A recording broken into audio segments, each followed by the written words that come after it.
बहू, ए बहू, एक गिलास पानी तो लाना। हाँ, ला रही हूँ। दिन भर चिल्लाते रहते हो, कहीं ये ला दो तो कहीं वो ला दो, जैसे मुझे कुछ काम ही नहीं रहता। अभी इनको आने दो, फिर बताती हूँ। ये लो, और अब मुझे मत बार बार मत चिल्लाना। मैं अपना काम कर रही हूँ, आपको तो कुछ काम नहीं रहता और मुझे परेशान करते रहते हो। और ये क्या गंदगी फैला रखी है? मैंने अभी सफाई की थी, आपने तो मेरा जीना हराम करके रखा है।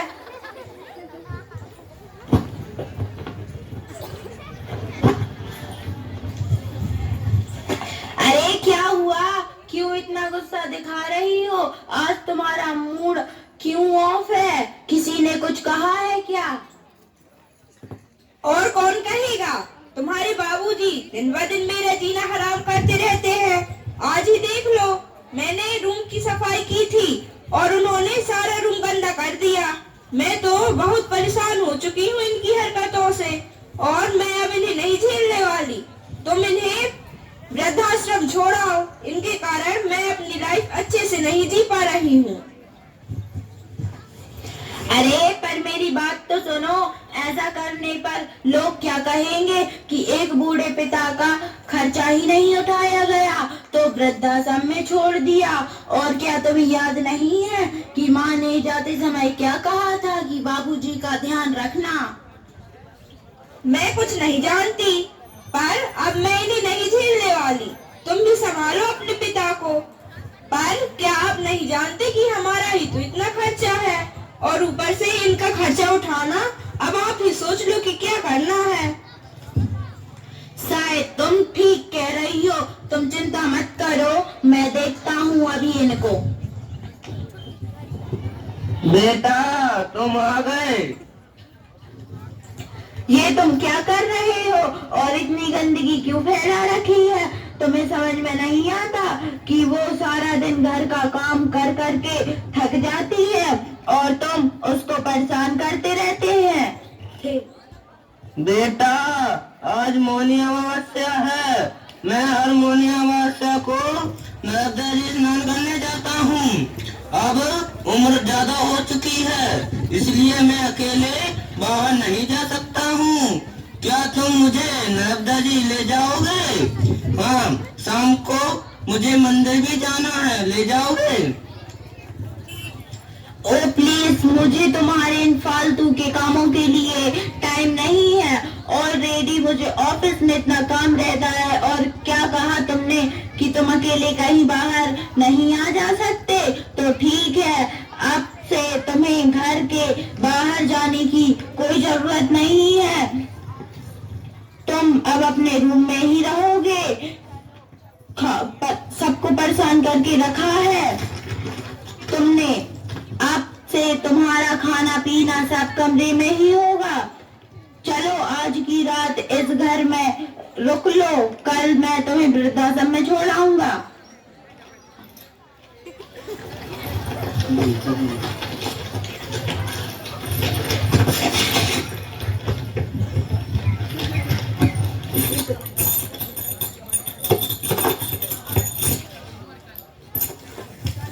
नहीं बेटा, ऐसा मत करो। मुझे इस उम्र में अकेलेपन की नहीं, तुम्हारे साथ की जरूरत है। मुझे ऐसे अकेले मत छोड़ो। बेटा, दरवाजा खोलो। अब ये दरवाजा नहीं खुलेगा, चुपचाप यहीं पड़े रहो।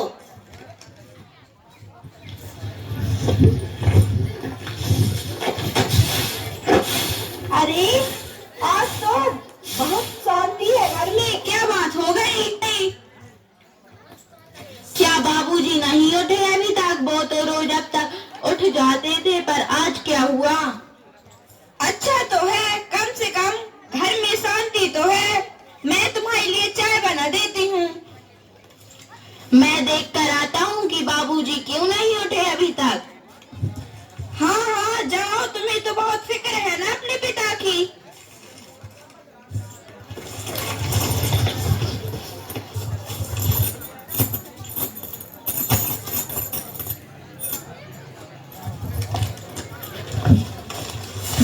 बाबूजी, ओ बाबूजी, बाबूजी।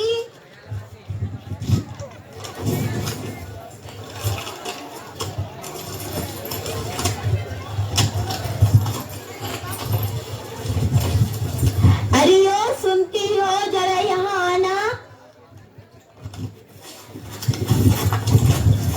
अरे क्या हुआ, क्यों इतना चिल्ला रहे हो?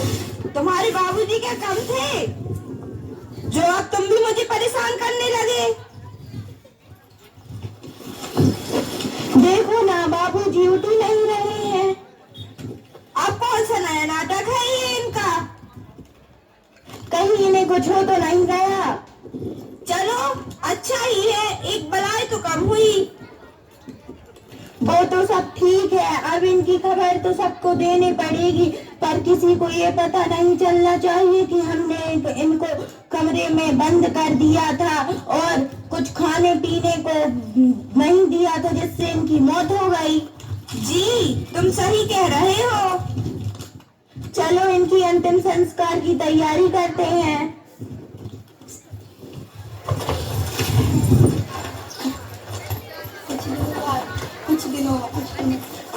कुछ दिनों बाद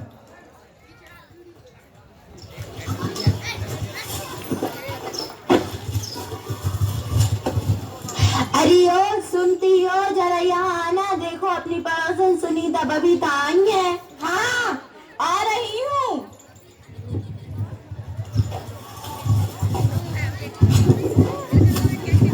आइए आइए जी।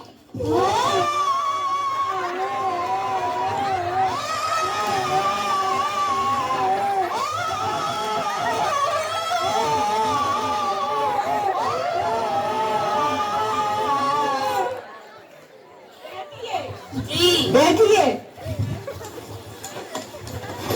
जी बहुत दुख हुआ आपके ससुर जी के बारे में सुनकर। बहुत अच्छे थे वो, अक्सर हमारे घर पर हमारे ससुर जी से मिलने आया करते थे, पर कुछ दिनों से उन्होंने आना जाना बिल्कुल बंद कर दिया। वैसे हमने कुछ दिनों पहले ही उन्हें अच्छा भला देखा था, अचानक क्या हो गया उन्हें? हाँ मेरे ससुर जी बहुत अच्छे थे, पर भगवान का लिखा कौन टाल सकता है। उन्हें कल रात हार्ट अटैक आ गया तो वह चल बसे। हमने तो डॉक्टर को भी दिखाया, पर डॉक्टर ने तो सीधे सीधे बोल दिया कि अब कुछ नहीं है इनमें। ठीक है, अब हम चल रहे हैं। जी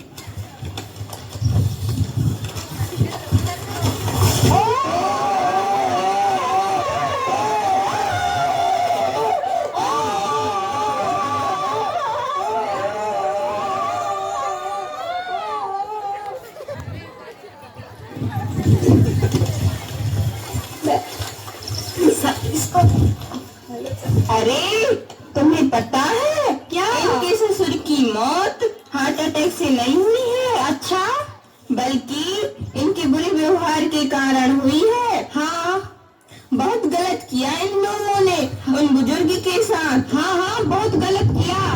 चलो हम चलते हैं, हमें क्या। ठीक है चलो।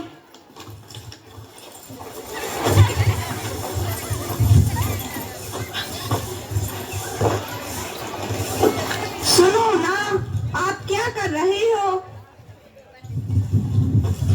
बाबूजी की 13वीं में आने वाले मेहमानों व पंडितों की लिस्ट बना रहा हूँ, और कुल कितना खर्चा होगा वो भी तो देखना पड़ेगा। वैसे मैंने टेंट वाले से और खाने वाले से बात कर ली है। कुल खाने और टेंट का हो रहा टोटल 80,000 हो रहा है। अभी भी कुछ बहुत सा सामान लेना है, तो लगभग 1-1.5 लाख रुपए तक का हो खर्चा हो जाएगा। हे भगवान, 1-1.5 लाख, इतना खर्चा करने की क्या जरूरत है? बुढ़ा मरने के बाद भी इतना खर्चा करवाएगा? हाँ बोलो। अरे पर दिखावा तो करना पड़ेगा। मैं क्या सोच रही हूँ कि 13वीं में इतने सारे लोग आएंगे और मैं इस घर की इकलौती बहू हूँ, तो सब मुझसे ही मिलेंगे। तो आप मेरे लिए एक नई साड़ी और एक सोने का हाथ दिलवा देना। वैसे वैसे भी उस बुड्ढे के लिए इतना खर्चा तो हो ही रहा है, तो इतना मेरे लिए नहीं कर सकते क्या? अरे कुछ तो शर्म करो, 13वीं हो रही है, शादी नहीं जो तुम्हें नई साड़ी और सोने का हार चाहिए। लोग क्या कहेंगे सोचा है तुमने? तुम्हें तो बस लोगों की पड़ी है, कभी मेरे बारे में भी सोच लिया करो। अरे ऐसी बात नहीं है, मेरी बात तो सुनो। मुझे कुछ नहीं सुनना, अब इन पर जितना खर्चा करना है करो, मैं कुछ नहीं बोलूंगी। और पूरा घर लुटा दो तुम तो अपने बाबूजी पर।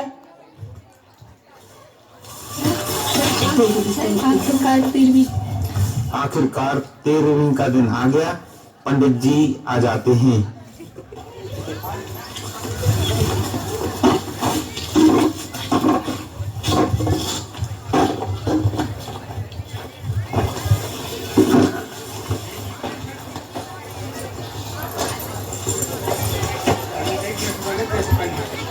प्रणाम पंडित जी।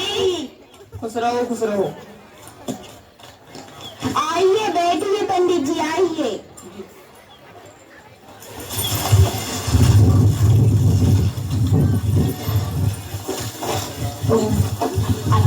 पूजा का सब सामान इकट्ठा कर लिया? जी पंडित जी। ठीक है, तो पूजा शुरू करें।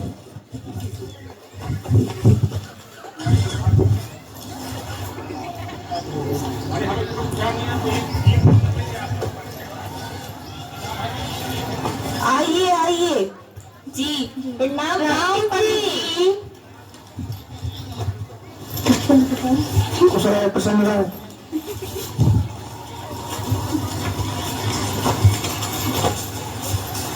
चलिए पूजन प्रारंभ करते हैं। अपने आसन के नीचे जल डालो, स्नान करो, जल ग्रहण करो, अपने हाथ धो, भगवान जी को जल चढ़ाओ, भगवान जी को तिलक लगाओ, भगवान जी को फूल चढ़ाओ, भगवान जी को अक्षत दूबा बेलपत्री चढ़ाओ। ओम नमो भगवते वासुदेवाय। ओम भूर्भुवः स्वः तत्सवितुर्वरेण्यं भर्गो देवस्य धीमहि धियो यो नः प्रचोदयात्। गुरुर्ब्रह्मा गुरुर्विष्णुः गुरुर्देवो महेश्वरः गुरुः साक्षात् परब्रह्म तस्मै श्री गुरुवे नमः। इसी के साथ पूजन संपन्न होती है। प्रणाम पंडित जी। खुश रहो, प्रसन्न रहो। अब हम चलते हैं।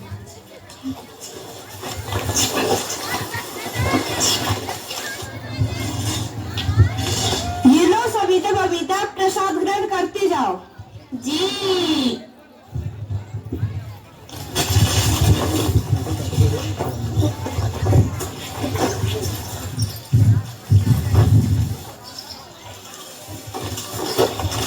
प्रणाम चाचा जी।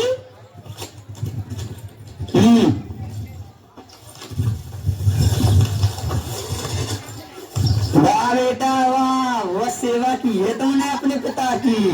वह ध्यान रखते थे तुम तो, है ना? उनकी हर इच्छा पूरी करते थे, है ना? जी चाचा जी, क्योंकि मेरे बाबूजी बहुत अच्छे थे, पर भगवान ने मेरी सारी खुशियां ही छीन ली। और कितना गिरोगे बेटा, और कितना झूठ बोलोगे तुम? अपने मुंह से ही सच्चाई की नहीं बता देते कि तुमने ही मारा है मेरे भाई को। चाचा जी आप क्या कह रहे हैं? मैं क्यों मारूंगा अपने पिताजी को? क्योंकि तुम्हें और तुम्हारी पत्नी को मेरा भाई भूख लगने लगा था, इसलिए तुम दोनों ने उनको कमरे में बंद कर दिया और भूखा प्यासा तड़पा तड़पा कर मारा। तुम लोगों को शर्म नहीं आई ऐसा करते हुए? पता नहीं आजकल के बच्चे क्यों भूल जाते हैं कि जिन माँ बाप ने हमें चलना सिखाया, बोलना सिखाया, हंसना सिखाया, उन्हीं के साथ ऐसा बर्ताव।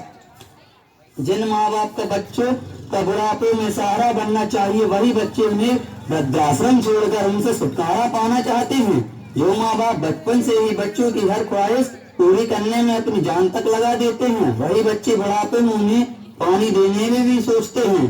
क्या हमारे समाज में बस यही प्रथा बाकी रह गई थी अरे माँ बाप तो वो हैं जो अपने बच्चों की सिर्फ खुशी के लिए अपना सब कुछ दांव पर लगा देते हैं।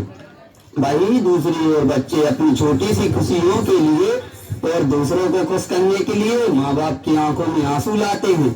माता पिता की जितनी जरूरत हमें बचपन में होती है उतनी ही जरूरत उनको बुढ़ापे में हमारी होती है। तो बेटा तुम्हारा बेटा भी ऐसा ही हाल तुम्हारे साथ भी करेगा जैसा तुमने और तुम्हारी पत्नी ने मेरे भाई के साथ किया है। क्या हुआ आपको? क्या हुआ आपको?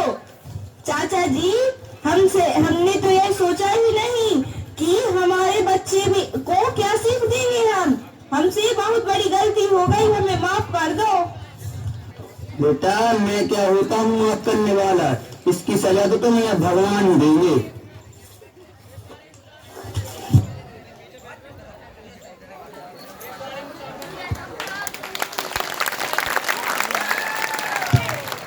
हेलो।